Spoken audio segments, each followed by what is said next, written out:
Hello my dear students, आज हम करेंगे क्लास 8 चैप्टर नंबर 9 की बुक एक्सरसाइज का सॉल्यूशन, जो कि आपके चैप्टर है स्पेक्टेकुलर वंडर्स। इस चैप्टर की एक्सप्लेनेशन और इसके जो क्वेश्चन आंसर हैं वो मैंने ऑलरेडी अपने चैनल पे अपलोड कर दिए हैं। तो आप मेरे चैनल पे जाकर क्लास 8 की प्लेलिस्ट में आपको जो है वो सारी वीडियोस आप देख सकते हो। तो आज हम करने वाले हैं बुक एक्सरसाइज का सॉल्यूशन, जिसमें हम करेंगे लेट अस लर्न वाला पार्ट।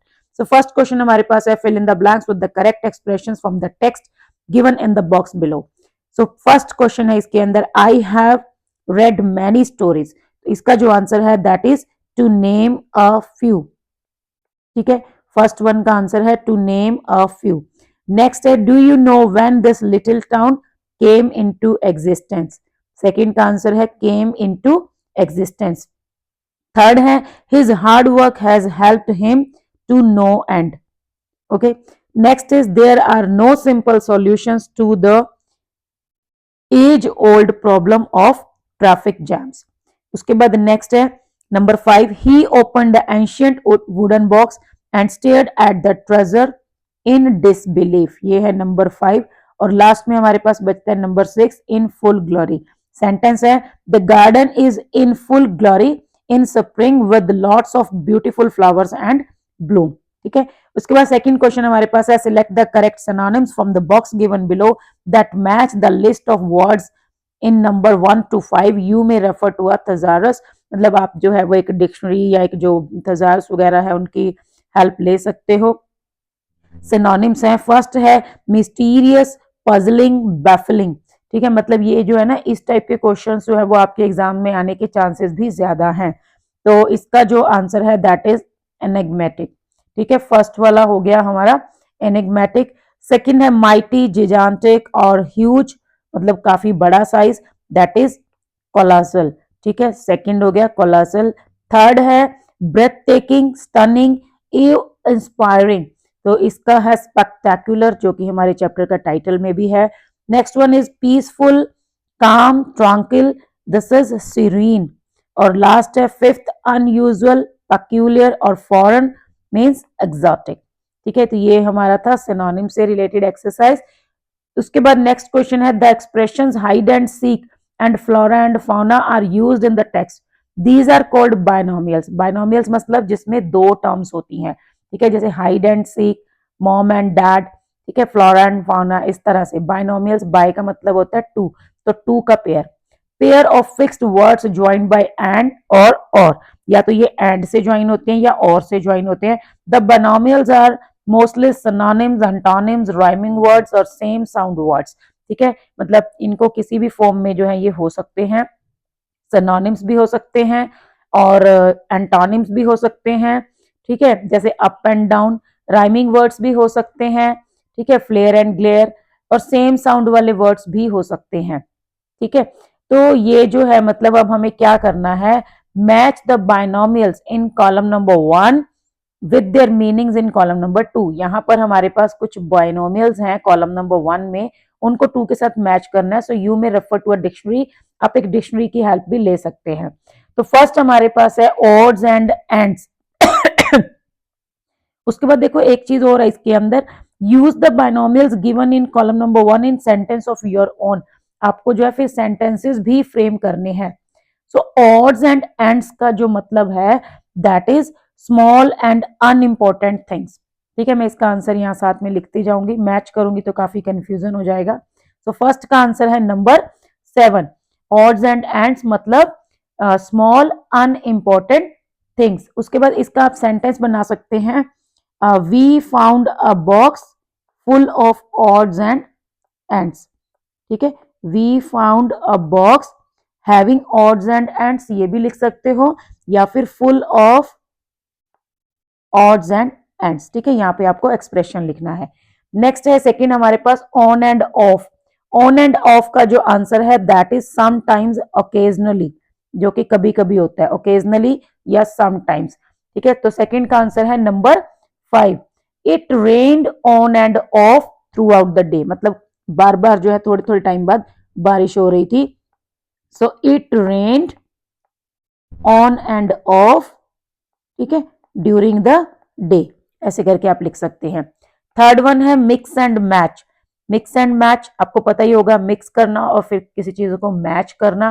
तो इसका जो आंसर है put different things together to get a range of possibilities. ठीक है, फर्स्ट इसका जो आंसर है फर्स्ट वाला है ये, पुट डिफरेंट थिंग्स टुगेदर, मतलब अलग अलग चीजों को इकट्ठा करना, एक कैटेगरी में रखना, एक रेंज बनाने के लिए। ठीक है, तो इसका जो सेंटेंस है वो आप लिख सकते हैं, you can mix and match different colours and patterns. ठीक है, या फिर this is a exercise of mix and match for kids, ऐसे करके भी लिख सकते हैं। So you can mix and match, ठीक है, डिफरेंट कलर्स या पैटर्न्स, कुछ भी आप लिख सकते हो, आप अपना सेंटेंस भी फ्रेम कर सकते हैं। नेक्स्ट आता है ऑल और नथिंग। ऑल और नथिंग, इसका जो आंसर है that is number 8, something to be done completely or not at all. देखो इसमें कुछ पता चल रहा है ना, ऑल और नथिंग, पूरा या फिर बिल्कुल भी नहीं। जैसे हम कई बार कहते हैं ना, या तो मुझे पूरा चाहिए या फिर मेरे को बिल्कुल भी नहीं चाहिए। So that means something to be done completely, या तो कोई काम ऐसा जो पूरा होगा, नहीं तो फिर होगा ही नहीं। ठीक है, जैसे हम मान लो हमें किसी ने इनवाइट किया मैरिज पार्टी में, हम बोलते हैं ना भाई या तो हम पूरी फैमिली आएंगे, नहीं तो फिर हम में से कोई नहीं आएगा। सो दिस इज ऑल और नथिंग का मीनिंग हो गया। ठीक है, सो इसका जो सेंटेंस है वो आप लिख सकते हो जैसे, for me winning the game was all और नथिंग सिचुएशन, या तो गेम जीतनी है या फिर खेलनी ही नहीं है। ठीक है, फॉर मी, मैं थोड़ा थोड़ा सेंटेंस लिख देती हूँ ताकि आपको हेल्प मिल जाए। For me winning the game, okay, winning the game is, winning the game is all और नथिंग सिचुएशन। ठीक है, इज ऑल और नथिंग सिचुएशन। ठीक है, आप इसको कंप्लीट कर लेना। उसके बाद नेक्स्ट है पार्ट एंड पार्सल। ये तो आपने सुना भी होगा कभी कि games are part and parcel of our life, education is part and parcel of our life. So part and parcel का मतलब होता है कि कोई इंपॉर्टेंट चीज होना। ठीक है, सो जैसे कंप्लीट पार्ट और ऑफ और बिलोंग टू, मतलब जो हमारी जिंदगी का हिस्सा है। सो इसका आंसर जो है वो है सेकंड वाला। अच्छा, इसका मैं लिखना भूल गई है ना, इसका जो है 8th वाला हो गया और नंबर 5 का हो गया सेकंड। पार्ट एंड पार्सल, इसका आप सिंपल सा एग्जांपल लिख सकते हो, education is part and parcel of life या ऑफ स्टूडेंट्स लाइफ। उसके बाद नेक्स्ट आता है pick and choose. Pick and choose का मतलब है चूज ओनली द बेस्ट। ठीक है, तो इसमें ये थर्ड वाला है, चूज ओनली द बेस्ट।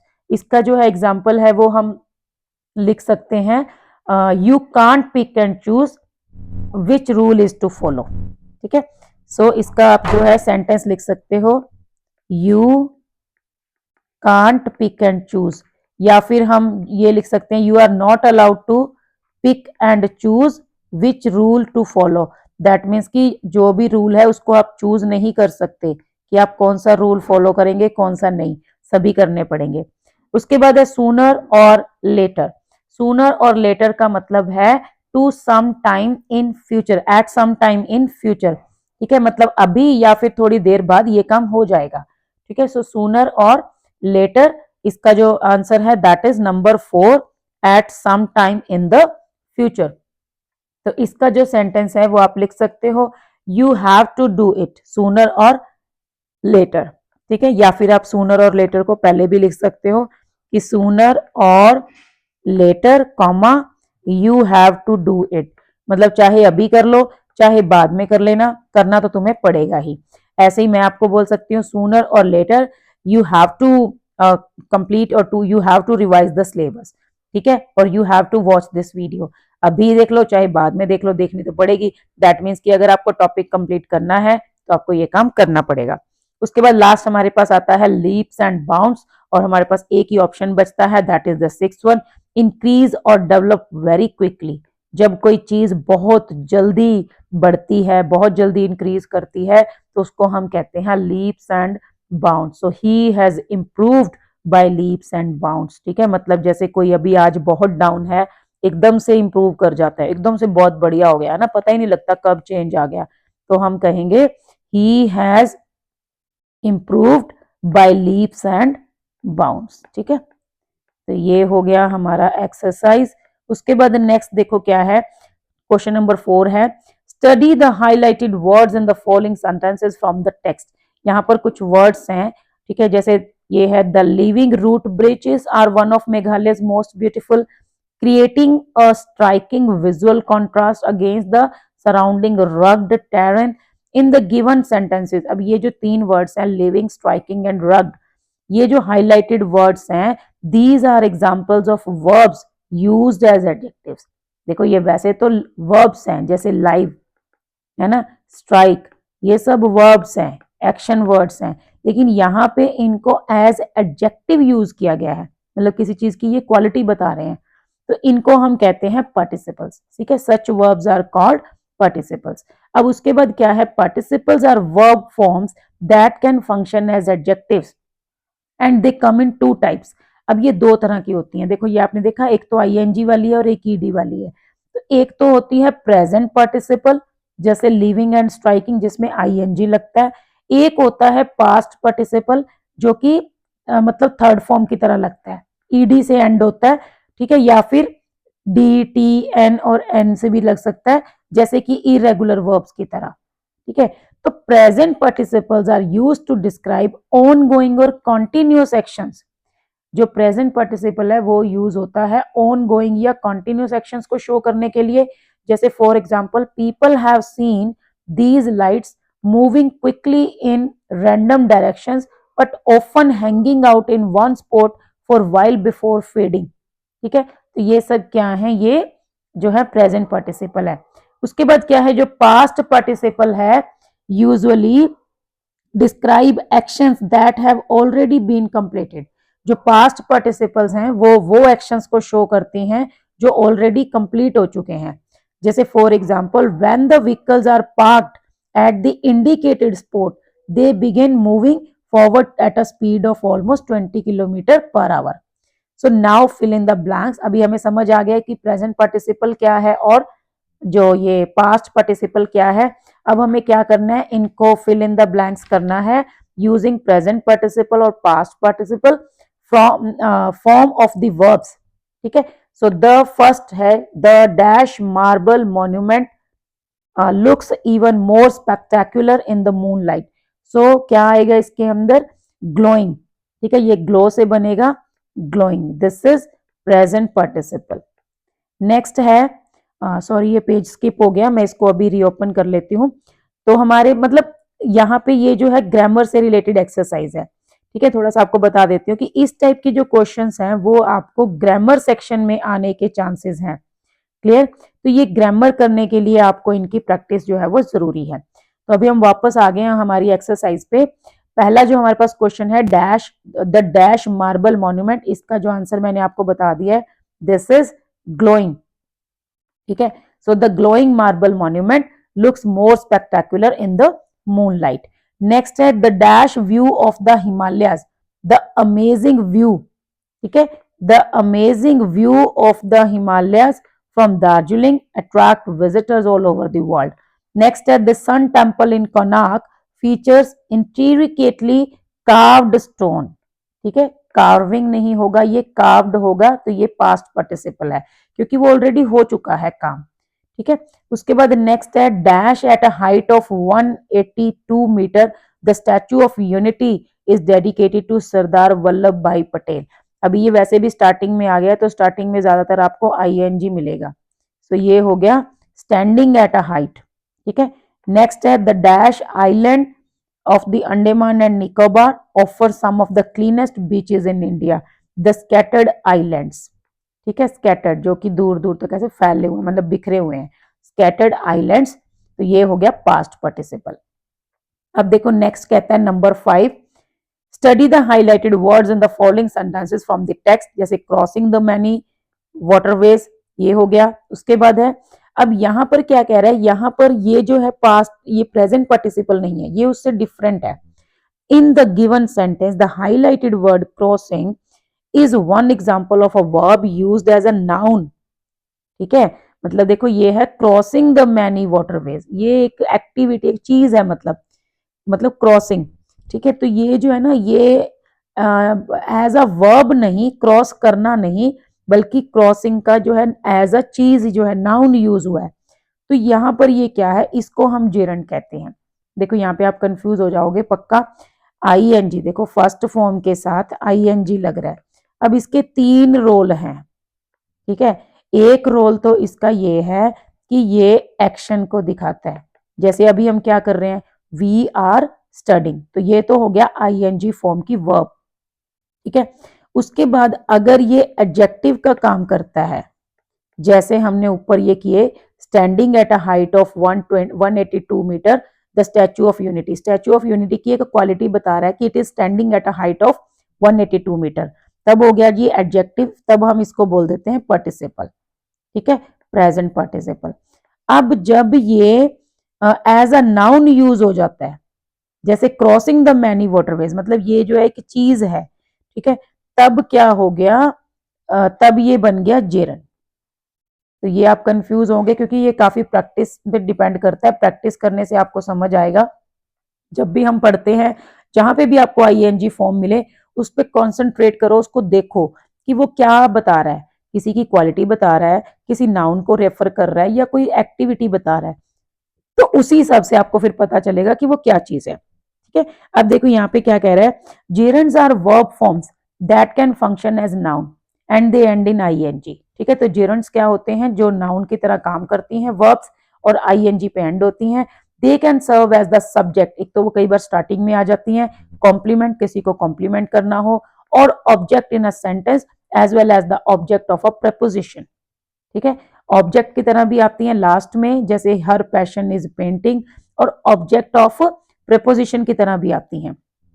तो देखो जैसे ये ना, पहले तो है सब्जेक्ट की तरह, सो स्विमिंग लास्ट फर्स्ट में आ गया, swimming is my favourite hobby. अब देखो यहाँ पर जो स्विमिंग है ना, वो ये नहीं कह रहा कि I am swimming, I am going, जो है आई एम मतलब प्रैक्टिसिंग, या आई एम डूइंग, या ऐसा नहीं कह रहा है ना। स्विमिंग जो है वो यहाँ पर एक चीज की तरह है कि भाई मेरी हॉबी क्या है, मेरी हॉबी स्विमिंग है, स्विमिंग जो है वो एक चीज है उसके लिए, ठीक है।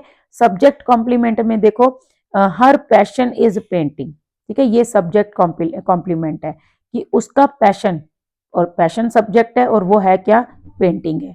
Object of a verb, I enjoy reading, I enjoy, मैं इंजॉय करता हूं क्या, रीडिंग, तो ऑब्जेक्ट ऑफ वर्ब हो गया। Object of preposition, she is interested in के बाद आ गया लर्निंग, है ना। So she is interested in, preposition है लेकिन किस चीज में, लर्निंग। आफ्टर सर्टेन वर्ब्स, कई वर्ब्स के बाद, जैसे Shekhar avoided talking about his weekend plans, तो ये हो गया जेरंड। अभी हमें क्या करना है, underline the gerund and participles in the following sentences, हमें जो है जेरंड और पार्टिसिपल को अंडरलाइन करना है, जी लिखना है जेरंड के लिए, पी लिखना है पार्टिसिपल के लिए।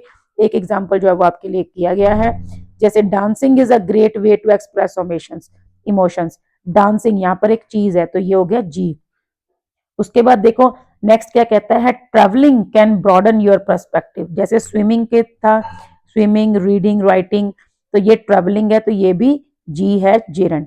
द फॉलिंग लीव्स, अब देखो ये कह रहा है द फॉलिंग लीव्स, मतलब जो पत्ते, गिरे हुए पत्ते, है ना, सो गिरते हुए पत्ते, तो ये पत्तों की क्वालिटी बता रहा है, तो ये हो गया पार्टिसिपल। शी इंजॉयज कुकिंग, अब देखो ये क्या है, ये जो है जेरंड है, लेकिन कौन सी है, जेरंड ऑफ वर्ब, वो इंजॉय करती है, क्या इंजॉय करती है, कुकिंग, तो ये हो गया gerund of verb. Reading helps improve, अभी मैंने आपको बताया स्टार्टिंग में मिलेगा, तो ज्यादातर आपको जेरंड टाइप ही में ही मिलेगा। So reading helps improve your vocabulary, तो ये हो गया gerund. He watch the shimmering stars, अब देखो शिमरिंग स्टार्स, स्टार्स की क्वालिटी है कि वो शिमर कर रहे हैं ना, shimmering stars in the night sky, so this is participle. उसके बाद है forgetting the keys inside Kanchan lock the door, अब मतलब यहाँ पे कह रहा है कि कीज वो अंदर ही भूल गए, है ना, फॉरगेटिंग द कीज इनसाइड, तो जैसे ये कीज को फॉरगेट कर, मतलब कीज की एक जो है उनको भूलने की एक वो कर रहा है, एक्सप्रेस कर रहा है, मतलब क्वालिटी को बता रहा है ना, जैसे वो था ना standing at the height of 182 metre, तो वैसे ही forgetting the keys inside Kanchan lock the door, तो ये भी क्या हुआ, पार्टिसिपल। उसके बाद सिक्स्थ क्वेश्चन हमारे पास आता है, अब हमें क्या करना है, इन सेंटेंसेस को कंबाइन करना है। Combine the following sentences using participle और जेरेंट्स, या तो पार्टिसिपल से या जेरेंट से इनको कंबाइन करना है। पहला है जैसे पहला एक किया भी गया आपके लिए, Nitesh entered the room, he saw his friend sitting in the corner. So entering the room participle है, entering the room Nitesh saw his friend sitting in the corner. उसके बाद नेक्स्ट आता है Smita walked carelessly, she slipped on the doormat, तो ये भी participle है, तो इसमें हम लिखेंगे वॉकिंग केयरलेसली। ठीक है, इसका जो आंसर होगा वो होगा ऐसे वॉकिंग केयरलेसली और उसके बाद स्मिता। ठीक है, यहां से आगे ये स्लिप्ड ऑन द डोरमैट। उसके बाद नेक्स्ट है sleep for 8 hours, it is good for health, तो यहां पर आएगा स्लीपिंग फॉर 8 आवर्स। ठीक है, इसका हो गया, ये जिरेंड हो गया, sleeping for 8 hours is good for health. उसके बाद नेक्स्ट आ गया Ranjit felt happy about the result, he called his parents, तो ये हो गया फीलिंग हैप्पी। ठीक है, पहले feeling happy about the result, same आएगा अबाउट द रिजल्ट, उसके बाद कॉमा, फिर आ जाएगा ही की जगह रंजीत, आगे सेम यही called his parents. Last one है हमारे पास father encouraged Meena, Meena join the course, so इसमें आएगा father encouraged Meena in joining the course. ठीक है, ये थोड़ा सा डिफरेंट टाइप का है, इसमें आ गया फादर एनकरेज्ड मीना और Meena join the course, so father encouraged Meena, इसका आंसर आपको मैं यहां लिख देती हूँ, father encouraged Meena in joining the course. ठीक है, तो ये हमारे जो आंसर्स हैं वो यहाँ पर हो गए हैं। उसके बाद जो है नेक्स्ट एक्सरसाइज ये हम नेक्स्ट वीडियो में करेंगे, क्योंकि अदरवाइज वीडियो बहुत लंबी हो जाएगी। तो और वैसे भी सबसे इंपॉर्टेंट तो यही पार्ट है जिसमें ग्रामर के क्वेश्चंस आते हैं, और ये आपके एग्जाम्स में भी इस टाइप के क्वेश्चंस जो है वो इंक्लूड होते हैं। तो ये वीडियो आप अच्छे से ध्यान से देख लेना और सारी एक्सरसाइज को अच्छे से सॉल्व कर लेना, समझ लेना। कोई भी डाउट हो तो आप कमेंट बॉक्स में शेयर कर सकते हो। ठीक है, तो आज के लिए बस इतना ही, मिलते हैं नेक्स्ट वीडियो में, तब तक के लिए thank you, bye bye, keep learning.